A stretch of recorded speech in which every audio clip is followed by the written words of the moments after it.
So I was sitting in college at the time and I said to myself, how can I do something different? What can I do different enough for me to see results that no one else will think of doing?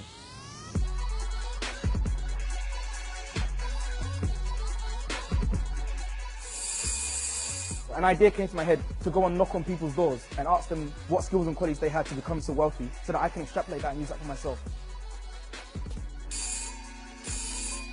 The pitch when I knocked on people's doors was, my name is Reggie, I'm from East London. I came to Kensington, Chelsea because I researched that this is the wealthiest area in the UK, and I just wanted to know what skills and qualities you had that allowed you to live in a wealthy area like this so that I can extrapolate that and use that for myself. Hi, Hey, how are you? how are you? I'm good, thank you. How are you? Good to see you. Good to see you as well. You okay? So I went down the private street, the second door I knocked on. A lady speaks through the intercom. She opens the door, invites me in. As we were speaking, a gentleman walked through the room. That guy was Quentin Price.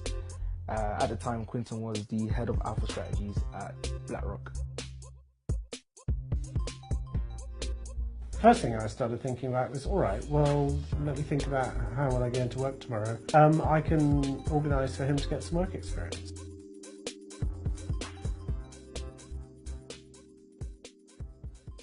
I got there so early. I was the first one there. I think I got there like an hour early just so I can build a good impression. It was amazing to see how many bright young people there were. But even before I got there, I didn't know you could get A stars in A level. I thought it was just A was the maximum. But then these guys were telling me, I got 3 A stars and 4 A stars. And they would ask me, oh, what grade did you get in college? I was like, oh, I'm still in college. I haven't finished yet. And that's when I realized I'm actually the youngest person here. And these guys are all undergraduates. And from that day, it really altered my mind and changed the perspective I saw things. And that's when I realized, you know what, something's definitely gonna come off this, and it surely has. Afterwards, I had a meeting with my mum, Quinton. He would advise me to go to university because it'll give me the best shot to work in the financial services.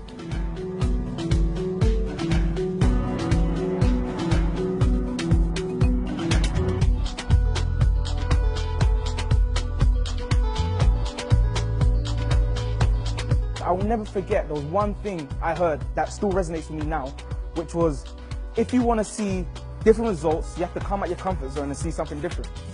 Yeah. Even on my internship, there was 9,000 applicants, Yeah. 115 of us got it, Yeah. only 3 black people. On my floor right now, I'm only a black person on my floor. So it's hard, I understand where you're coming from, it's hard. So when you see a black person, it's like, we just be friends, we just be friends. So, in the corporate sector, I am a minority, and I won't hide it, I am a minority. Like, even where I work, there's diversity, but it like in every corporate environment I've been to, it can be a lot better. So I guess playing the game for me is just adapting to the surroundings around me. I wouldn't say it's conforming, but just adapting to the surroundings around me so that you can, I guess, make the biggest impact and make it the biggest difference that you can. Mum, I'm going to Hello. see you later. Bye. Bye. Take care.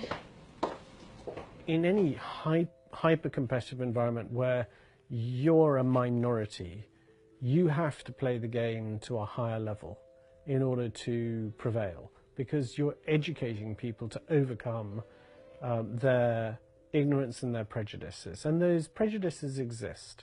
We wish they didn't, but they do.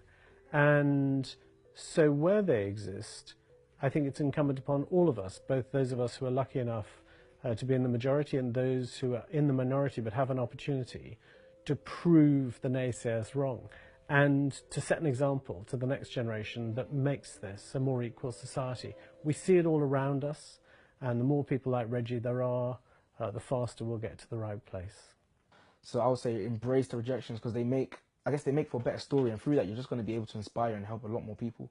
So I would say don't take the no's as gospel. Use it and embrace it, and use it as like the petrol for you to get through to wherever you need to be.